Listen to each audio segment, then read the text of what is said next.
Hello, everyone. Good afternoon.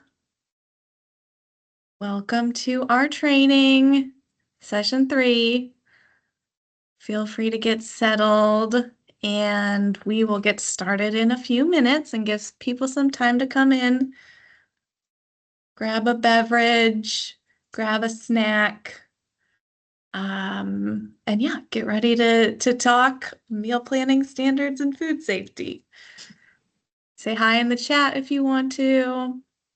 We're glad to see a lot of familiar names, I guess we should say, and so we're not seeing your face today, but yeah, glad that people are coming back. So yay.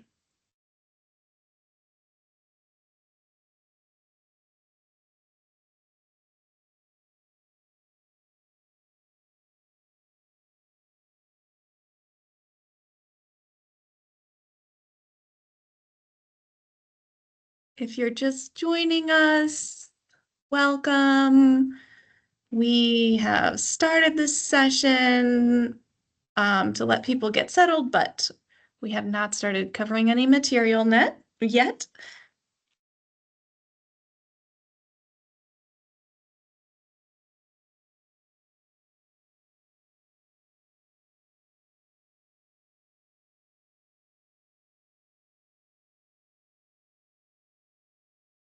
Welcome, everybody. It's 2:00 now. We will give people one more minute to log in. You just never know when technical difficulties might be occurring. So we'll get settled and we'll start in just a few moments. Looks like we have about 70 people joining us, which is awesome. And thank you to those who are new, joining for the first time, and those who are coming back for session 3.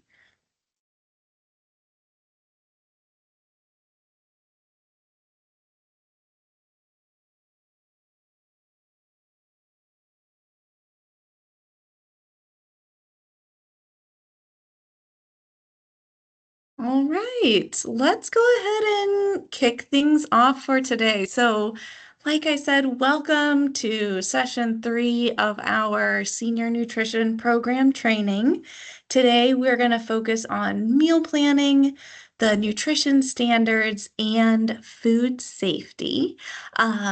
So I think that you all will really enjoy this topic, and based on some of your feedback from the other sessions, we heard that people want a little bit more time for questions. So I've tried to design this in a way that we can get through most of the material with about 10 minutes left for questions at the end. Of course, we can kind of like, if you put those in the chat as we go through, happy to answer as we can during the session, but hopefully there will be more time for questions today. So when you take that evaluation survey, if it worked out, please let us know. If it didn't, we will try to rework it for the next session.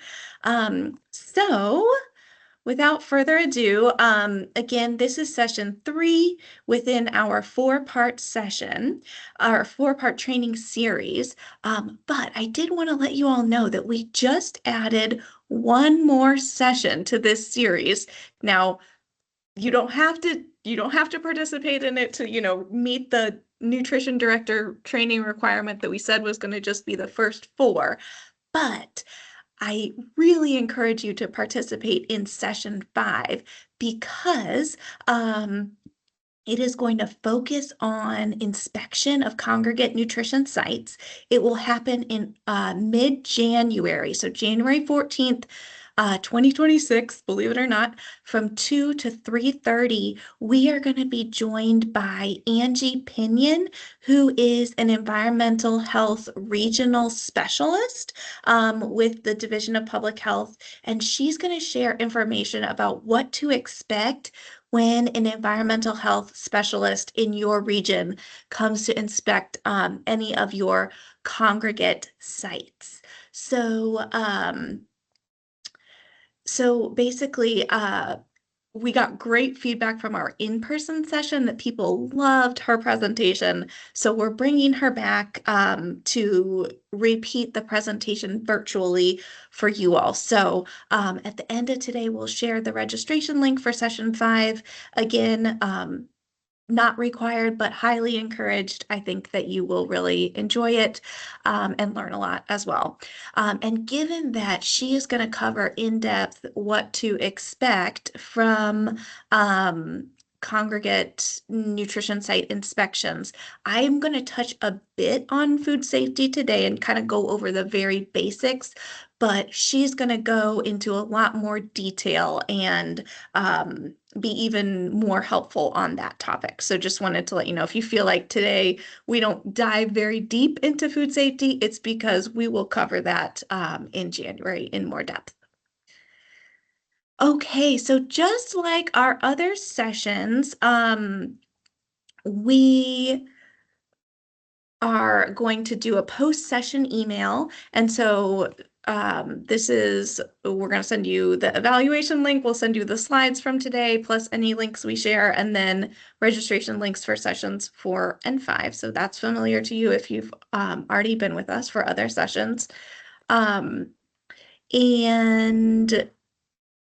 just wanted to kind of give you the heads up on that. And for our intro question today, we are going to ask you what your favorite Thanksgiving side is. With the holiday coming up, if you want to put your favorite side in the chat, that would be awesome. A great way to introduce yourself and say hello. Now, of course, it does not have to be one of these 5 sides that apparently the Campbell Soup Company has reported are the top 5 across the country. If you have another side that you love, I would love to hear about that. But if one of these 5 represent your favorite, then awesome. I think for me, the stuffing/dressing is a top one because you really only have that at Thanksgiving, at least in my experience. All right. Thanks everybody for chiming in. It's great to have you here. Okay, so without further ado, let's jump in. Our agenda today is to cover meals and menus, therapeutic diets, liquid nutrition supplements, and some basic food safety requirements, as I talked about. All right, so we will start with meals and menus. Okay, so I'm going to kind of do a little throwback to our first session to just remind you about a couple overarching things that I feel like are really relevant to when we're talking about the nutrition specific requirements of our nutrition program.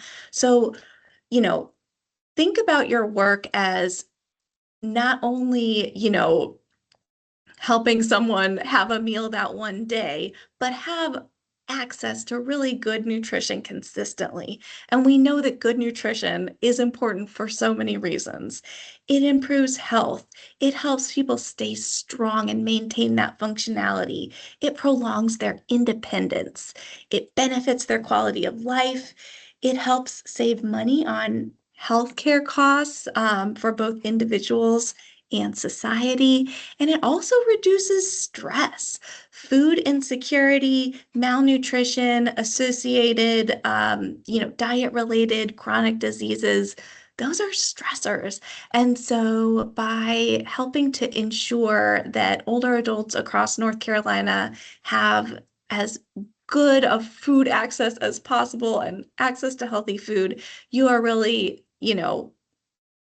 working on all of these facets of the importance of good nutrition. Okay, and so here's another throwback to session 1 where we talked about general healthy eating principles.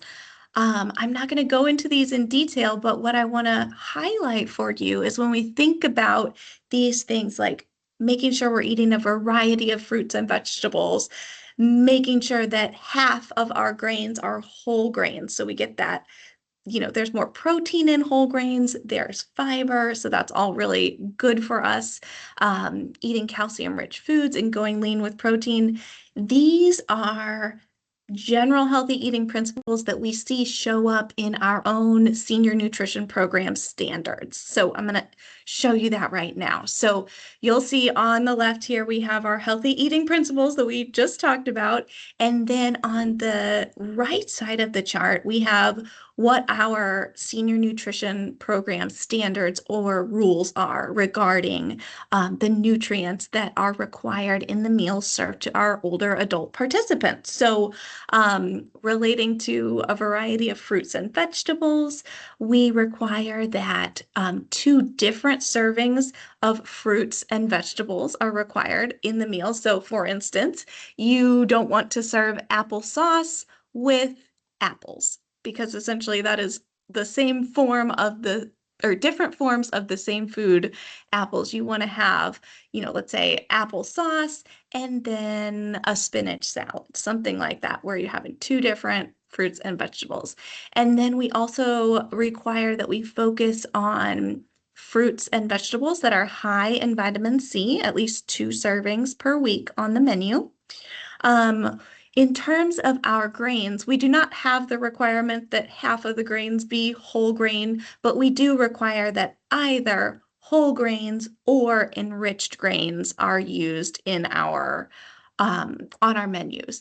That is because when grains go through processing, they lose a lot of nutrients if they're not those whole grains. So enriching the grains, adding those nutrients back in, ensures that even though a grain may have gone through a lot of processing, it still contains those good B vitamins that we want to ensure everybody is getting in their diet. So we want to make sure that all of our grain products are either whole or enriched, which I think, for the most part, that's kind of almost like the standard in the US. There are not too many grains that we have that are not enriched, but I'm not going to go down that rabbit hole right now. Just know that we are using whole or enriched grains in our senior nutrition program meals. Our standards also require that at least 400 milligrams of calcium are provided per meal.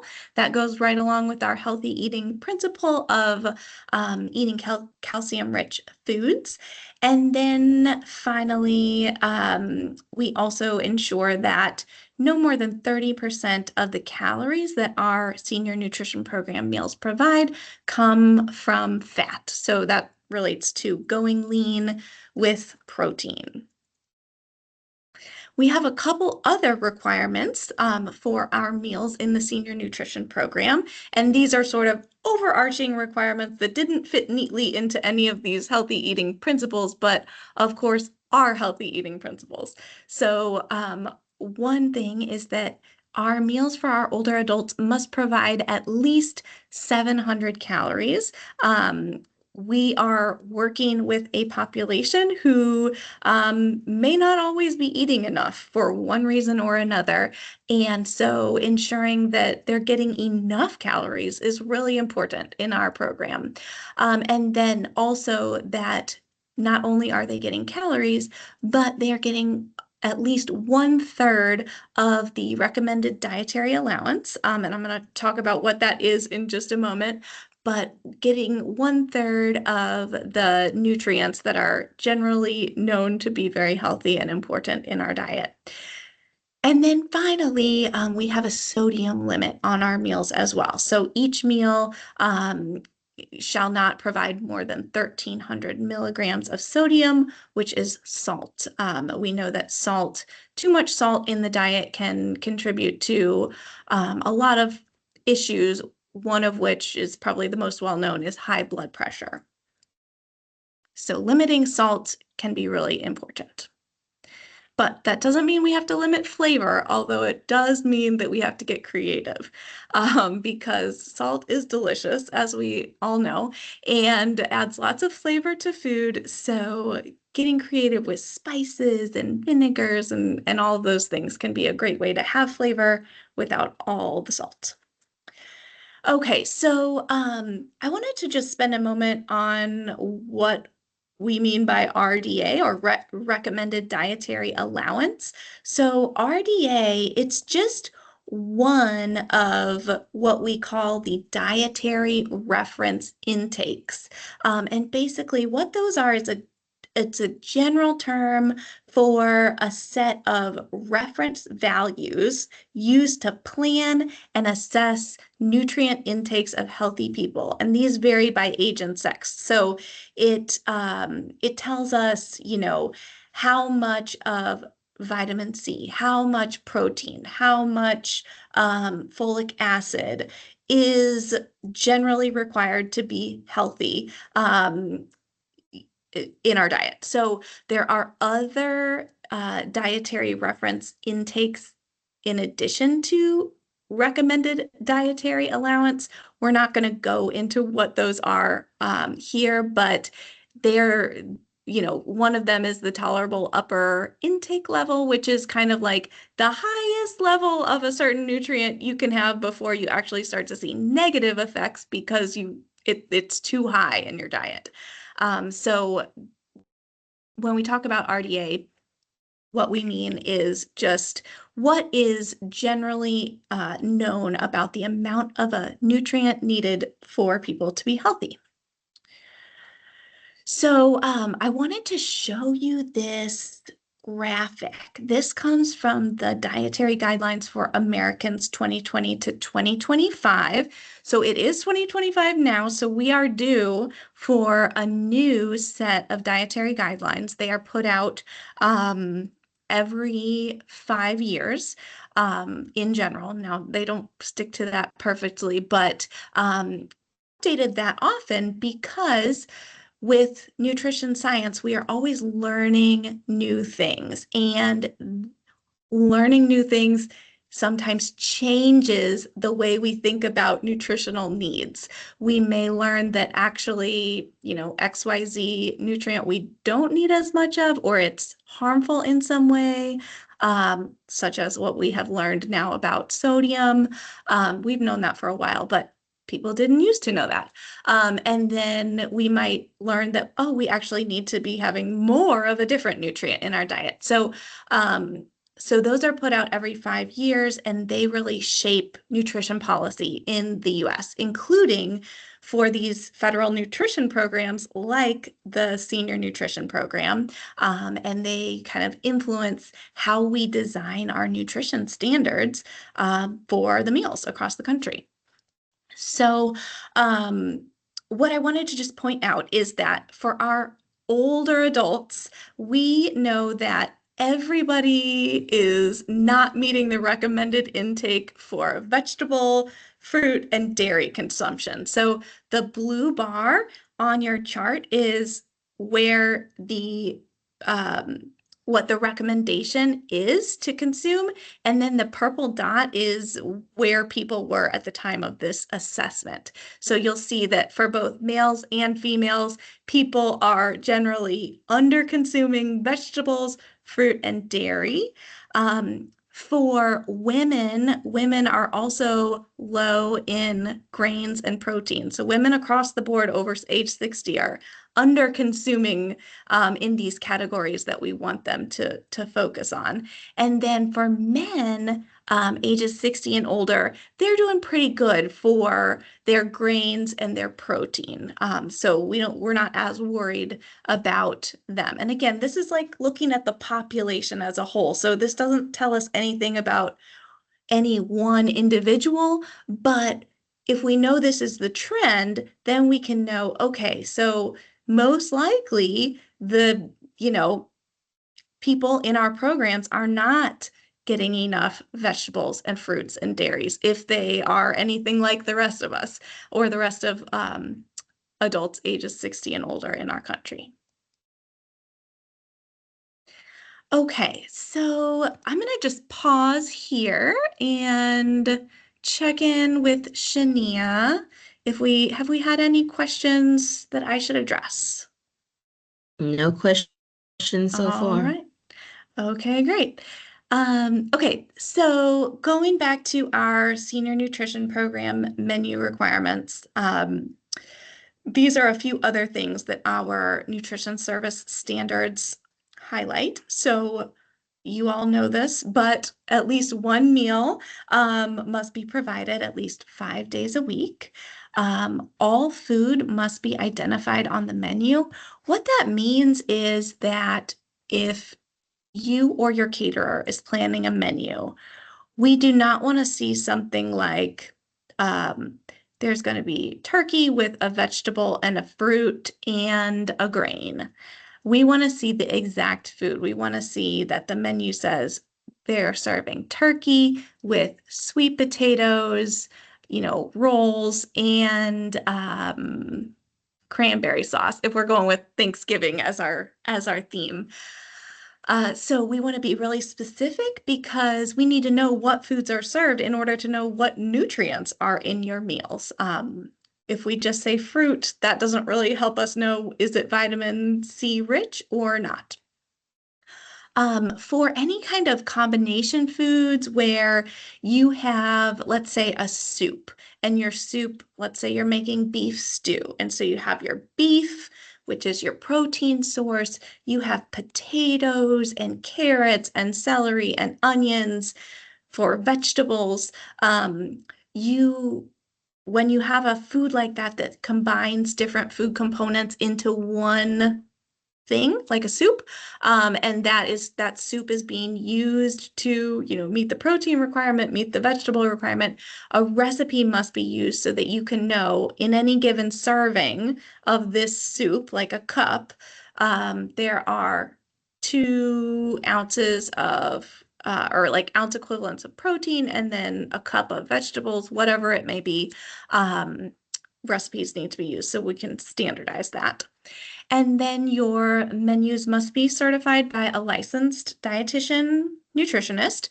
Um, Now, if you are using a caterer for your meals, it's possible that the caterer is working with the dietitian to get all of their meals certified. Sometimes they even employ a dietitian themselves.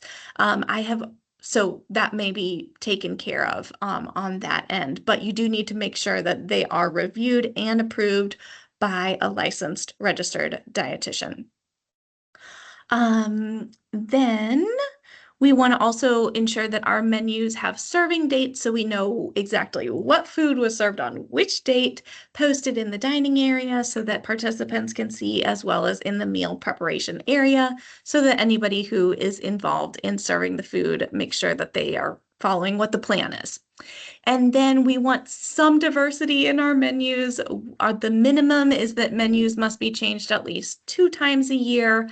But of course, the more variety, the better, because that's just more interesting and more fun. And it can even be healthier if you're eating a variety of fruits and vegetables, then you're also varying your nutrient intake.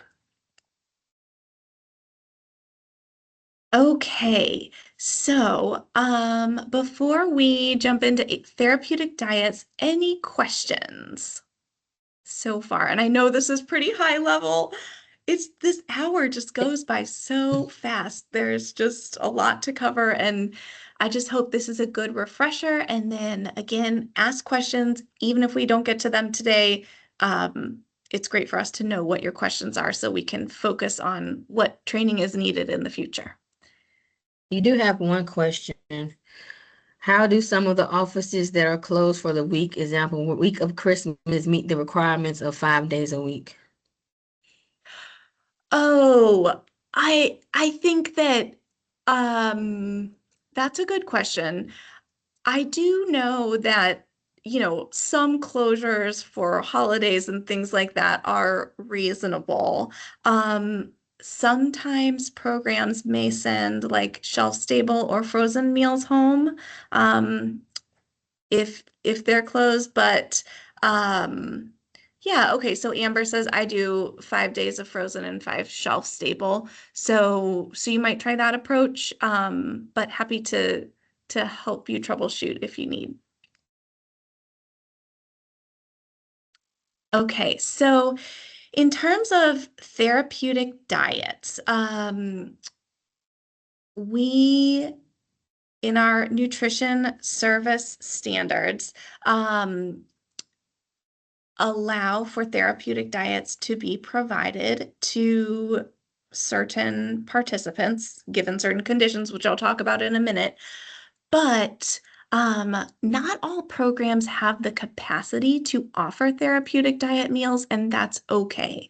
They are not required. So when we talk about a therapeutic diet, what we mean is sort of a specialized meal designed to be appropriate for someone given a certain medical condition. So if someone has a heart condition, they may need what we refer to as a heart healthy diet or low sodium meal. If someone has a kidney condition, a renal diet may be appropriate for them. If someone has celiac disease, they need a gluten-free diet so that they do not have a reaction. Um, so, this is what we mean when we say therapeutic diet, and it definitely requires more work because these meals have to be customized in ways that your general senior nutrition program meals do not. And so we know that not everyone has the capacity, and this is kind of going back to last time when we talked about client eligibility, really assessing the client's needs on the front end and determining whether or not your program can actually meet that person's needs nutritionally. And if you can't, that's okay. But then that would mean that that person may not be a good fit for your program. We want to do our best to be as inclusive as possible, and we also know that you all have limited capacity too. Um, so if you do offer therapeutic diet meals, and I know there are some programs who do, just please remember that a physician prescription is required for that person, specifying what type of meal is appropriate for them. That prescription should be reordered or reauthorized every 6 months. A registered dietitian must, be involved, write the menu and approve it as they do the regular menu. And then client's food should be labeled with the date and their name so we know exactly who it's supposed to go to. Any questions? No questions so far. Okay. All right. So I also wanted to talk through liquid nutrition supplements. And this is something like a Boost or an Ensure. And we have some programs who provide liquid nutrition supplements to their participants. And when that happens, I just wanted to note a few things that are required. So that also must be authorized by either a physician or a physician assistant, nurse practitioner or registered nurse, or a registered dietitian. And on that authorization for the client, the brand of the nutrition supplement, the nutritional content. So, that's like looking at the nutrition facts label on it. I'm sorry, I should have had a visual here and pulled a picture off of, the internet to show you just like how you could see the calories and all of that. But the nutritional content and the amount that would be needed to meet 1/3 of the recommended dietary allowances or RDA. So for some of these products, it may be that 2 containers provide 1/3 of the recommended dietary allowance. So, that is why it's important for, the medical folks to determine, okay, exactly how much is needed for this person, what brand, and they can point you in the right direction of that. There are 2 ways that these can be served. One is that they may be served in addition to a complete meal.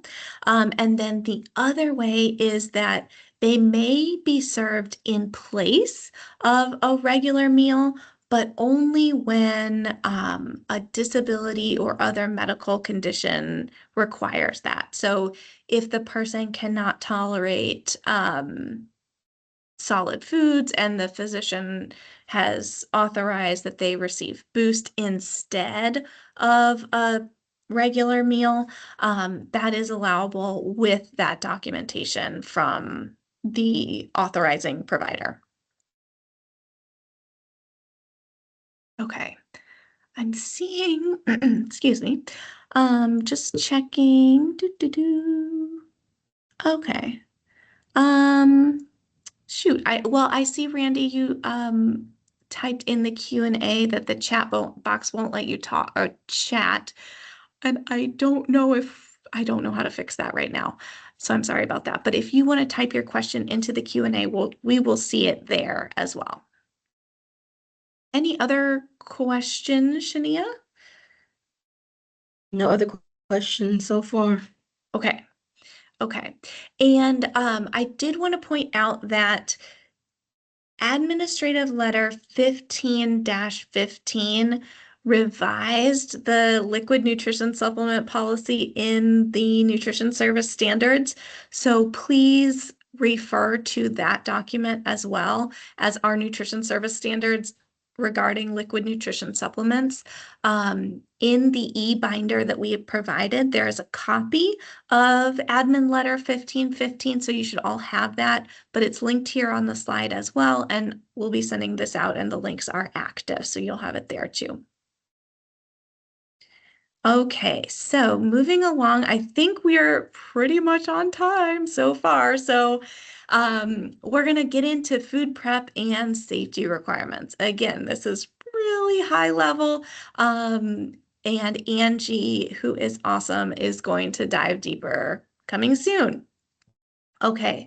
Oh, I did see a question. Where can we obtain the e-binder? So, Tamika, we have been emailing out the e-binder. I'm not sure if we emailed it with session 2, but we will email it again with session 3. And just to make sure everybody has it. And if you already have it, you don't have to download. If you don't have it, then you can download. Okay. So the important thing to keep in mind with the senior nutrition program is that older adults are considered a highly susceptible population to foodborne illness. And that is because as people age, there are many changes, obviously, that occur with our bodies. And there are some that leave us more vulnerable to foodborne illness. For instance, our immune response might weaken. We may have chronic conditions that increase the risk of illness. Maybe even we take certain medications that make us more prone to one thing or another. And then our GI tract, kidney, liver, and stomach, and that's kind of like some of the front line of the immune system that's fighting back all those, you know, bacteria and things that we ingest on the daily basis. They may become less efficient and less effective at what they do at getting rid of those pathogens. And so older adults may be more vulnerable to them than a younger person may be. So, I kind of like to play it forward in my mind, thinking through, okay, yes, we know older adults are a highly vulnerable population, and then just imagine the headlines if something goes wrong at your site. Um, there are all kinds of tracing programs, and they always, our health or environmental health specialists can trace back where did the infection start. And so we want to minimize the risk that the infection started at one of our senior nutrition program sites. So I just have a few headlines from CDC. There's always something going on, it seems, unfortunately, but we can be really good about our food safety and ensure we minimize the risk as much as we can. Okay, so these are some basics. I've said it again. I'll say it again. Angie's really going to get into more of this, but These are kind of the overarching principles. So one, our sites must follow local public health codes and food code guidance. Angie will talk about all about what that means. We need to maintain and document that we are controlling temperatures during our food preparation, storage, and delivery. Staff must be trained on safe food handling. So we talked last time about staff training requirements.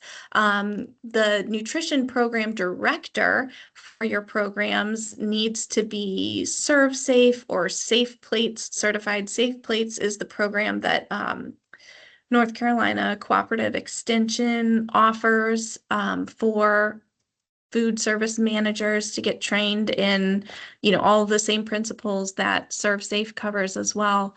So your directors must be trained in that, and then they are expected to ensure that everybody else working at the sites has the training that they need to do their jobs correctly.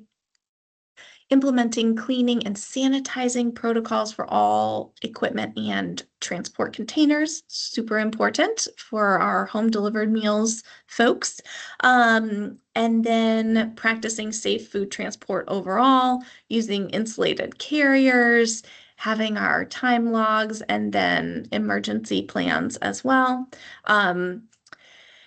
We also have another rule in our nutrition service standards that food prepared, frozen, or canned in the home cannot be served on site. And then all of the programs need to have leftover food policies as well. And we'll talk about that in just a moment. Okay, so let's talk food danger zone. So, our nutrition service standards were written in 2003, but the food code was updated in 2017, and enforcement of the updates of the food code started in 2021. So just like I talked about how the nutrition recommendations may change as the science evolves over time and we learn new things.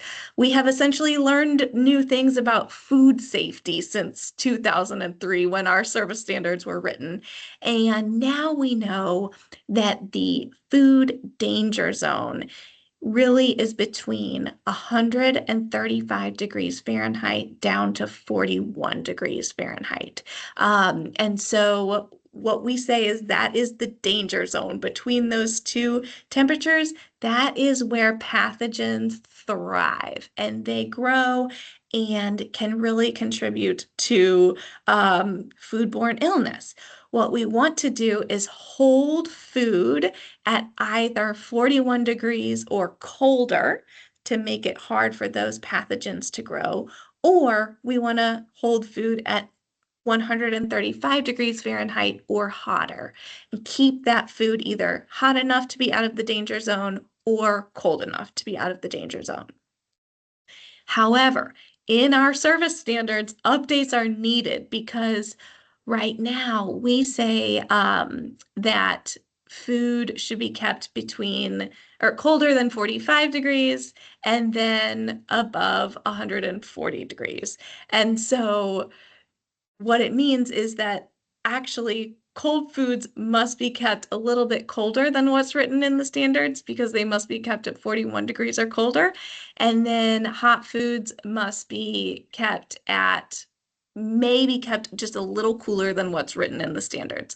I know it's really confusing because it's not correct. So what I want you to know is that the true danger zone is below, or I'm sorry, it's above 41 and below 135 degrees where those pathogens are represented on the thermometer. We are fixing this in our nutrition rule updates. This will be fixed and we will all be on the same page again. And Angie will be able to talk through this a little bit more as well. So thank you for your patience with the convoluted nature of that. Just wanted to say these are the requirements. Okay. Another thing that I wanted to talk through with you all today is permitting and inspections from environmental health. So this, ever since I started at the division, this has been a question because, COVID happened. During COVID, I think some permitting and inspection was put on hold. I know some sites were closed. Also, grab and go was implemented, and many programs started receiving completely heat sealed meals and were no longer either, um, you know, cooking, scratch cooking in house or even plating in house because they were receiving, 100% ready to serve meals. And so there was a lot of question about, do sites like that really don't do any food preparation need to have a permit from environmental health?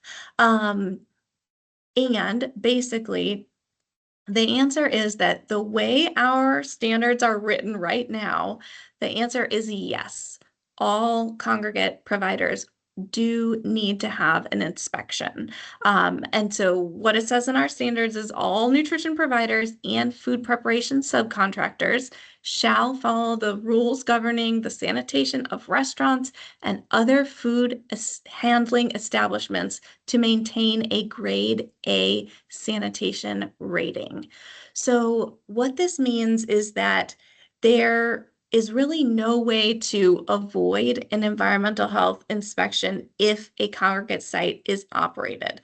And I know that that is kind of different than perhaps you've heard in your region. It seems to really kind of vary in terms of what some of our local environmental health specialists are expecting. And it kind of took me a while to wrap my mind around what is expected, what is required.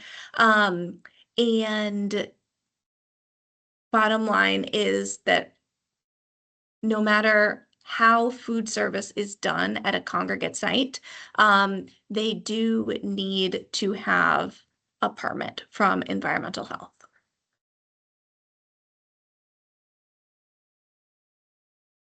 And we are working on clarifying that language as well in our updates to the rules.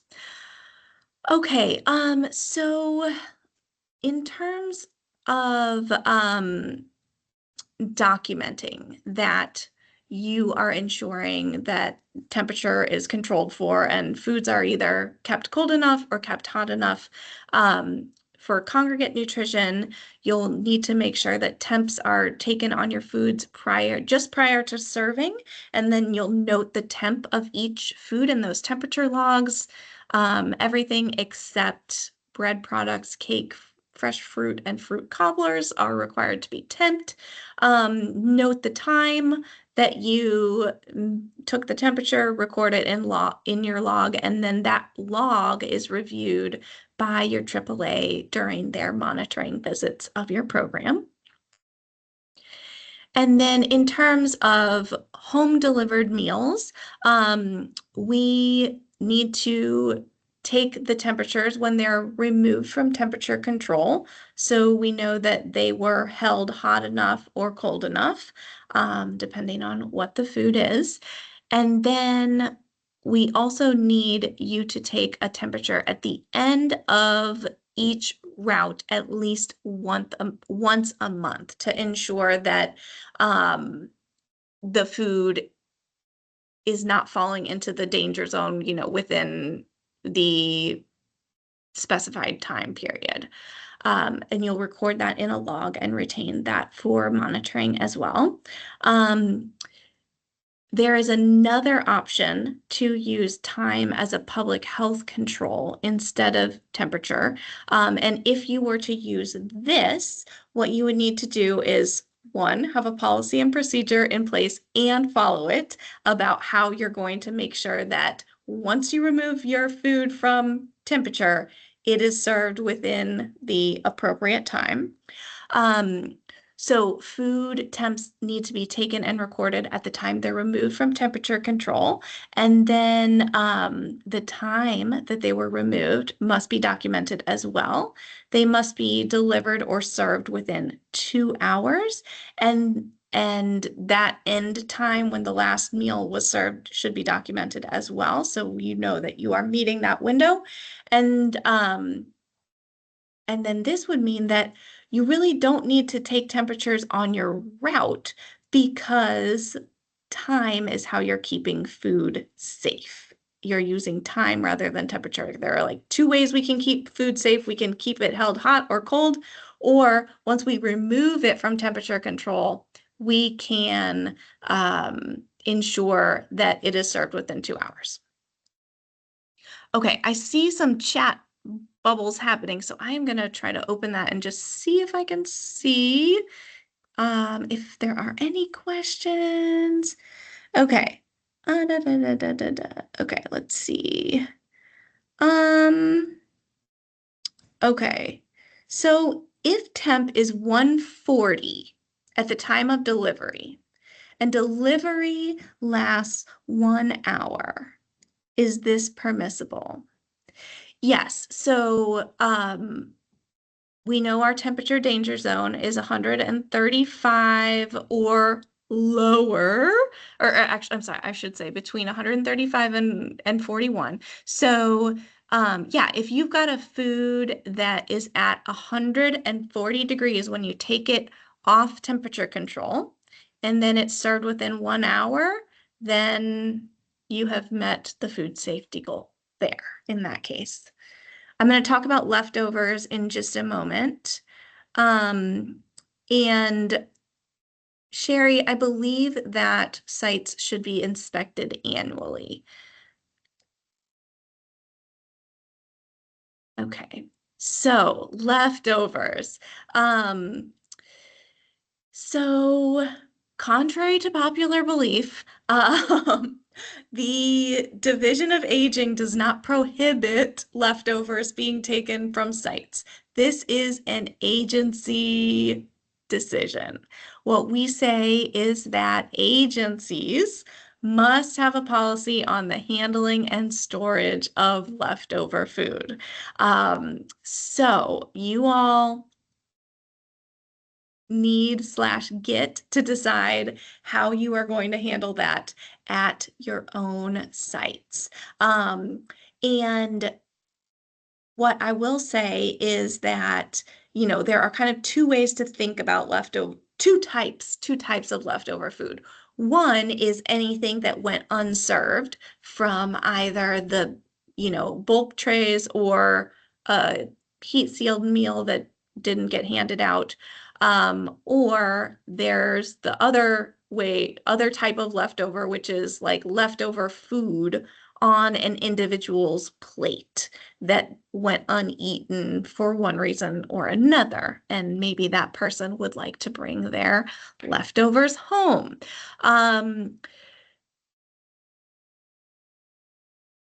There are concerns about food safety for either situation, probably more so for half-eaten food because it's already been contaminated with saliva and personal germs and all the things. Because food safety education is required as part of the nutrition education materials programming that you all provide to your participants during the year, I would highly recommend that you include some food safety education on safe storage of leftovers. That I think would be super important if you are allowing leftovers to be taken home. Please do note, though, that leftovers that are served as second helping, so let's say everybody got their meal, there's more food left, somebody wants more, great. They can have a second helping for sure of that leftover food in bulk, but it cannot be reported as an additional meal. It's just one meal per person per day for congregate. I hope that's clear. And we are going to get more specific about this in our updated rules too.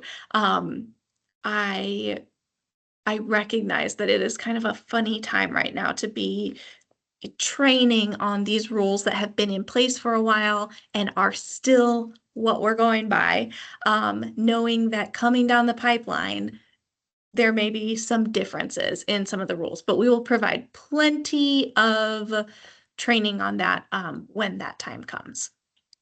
Okay, so I see a couple questions. Um, let's see.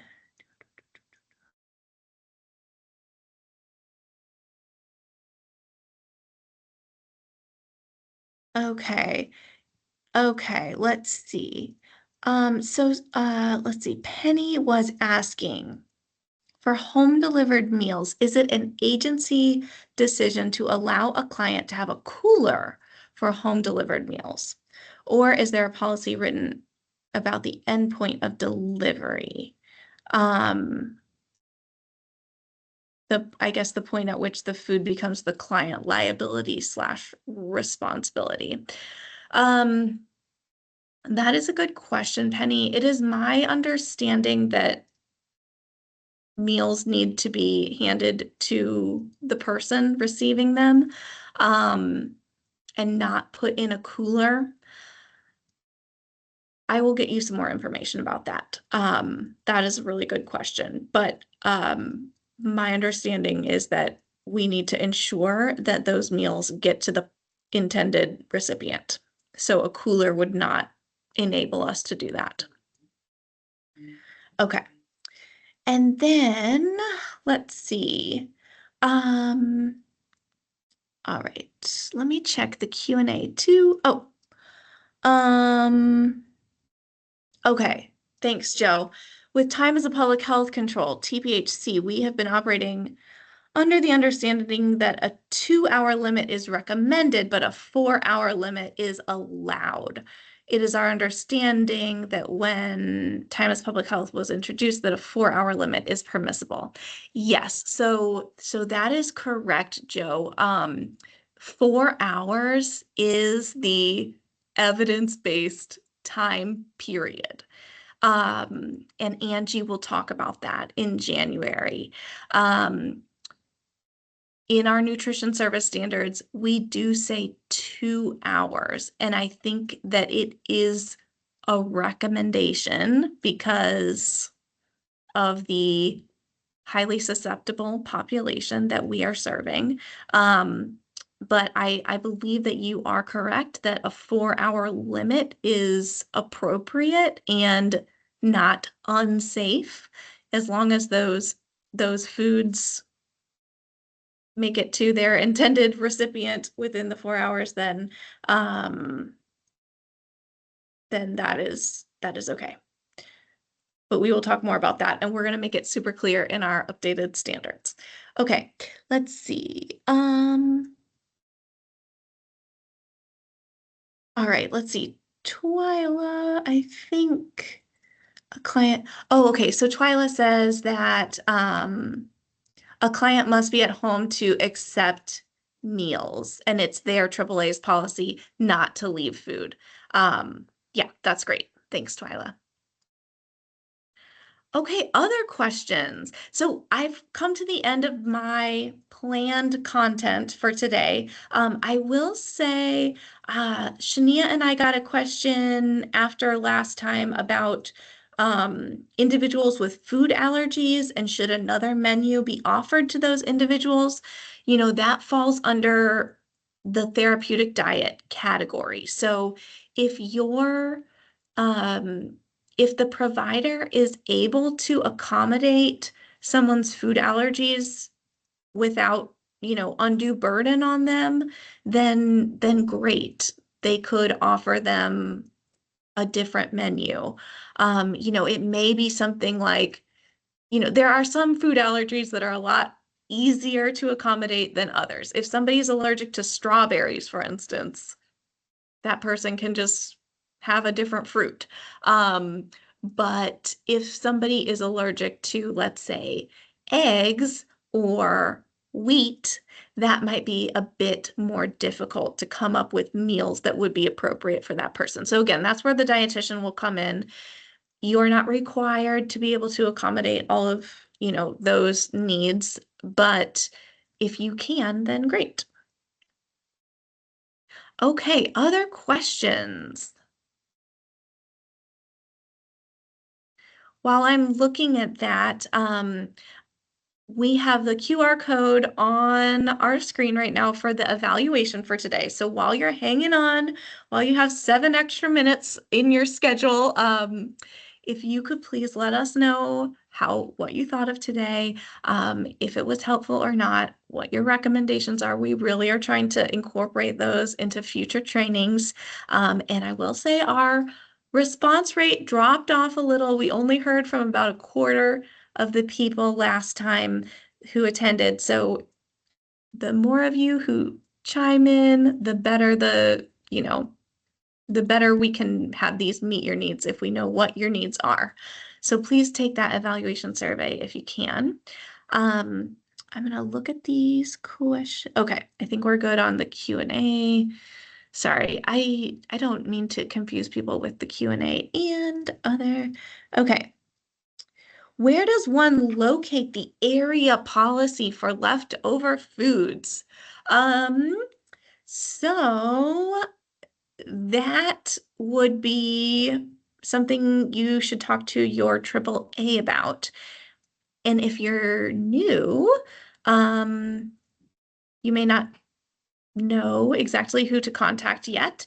So if you want to type in, what county you're in, we can make sure that you know who your AAA is and where to contact them. Other questions?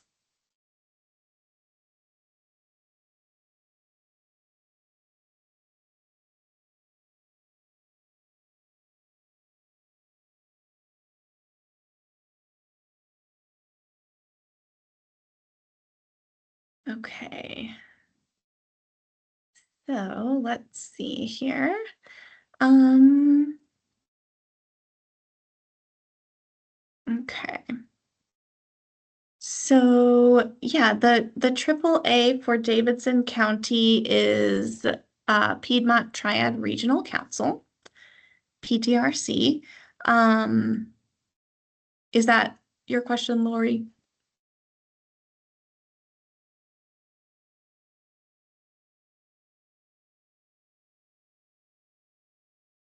Okay. Yes. Um, we have in the binder that we sent in the e-binder, we have a list of all of the AAA regions and websites that you can refer to. Joe Jugan, I know, is on this call today. He is from PTRC. Um, he is a great resource as well. Thank you all so much for coming. If you feel like you've gotten what you need today, we don't have any more content planned for the last 4 minutes, but if you want to hang on and type more questions, happy to talk through those as well. Really appreciate your time. I hope it was helpful. And hope to see you on Wednesday, December 3rd for our 4th session, 9 a.m. We'll be talking about documentation. So it will be riveting.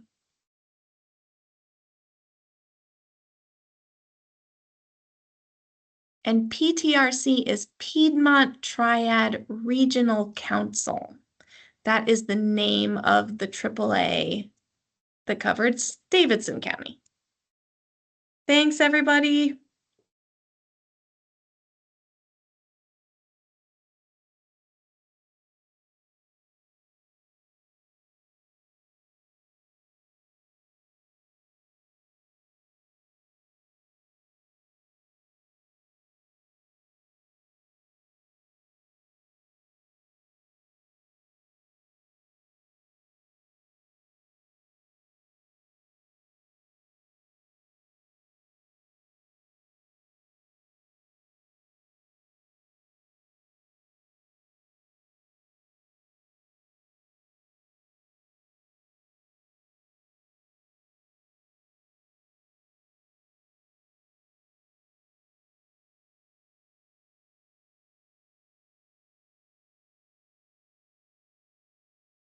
Okay, I don't think we're really getting any more questions, so we'll leave this room open for about 1 more minute. Oh, okay, great. Joe, I think I'll make that note to everybody um, when we send out the follow-up email. I think they'd be glad to hear that about your temporary waiver during the holidays.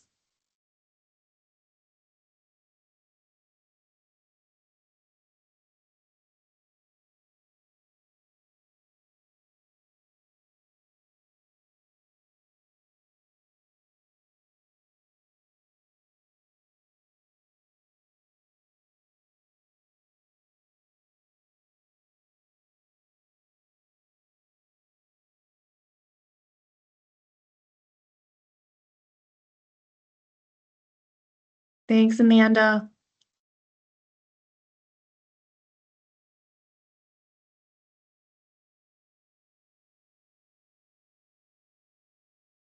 All right, thank you, everyone. We will follow up with a post-session email and have a great afternoon. Bye.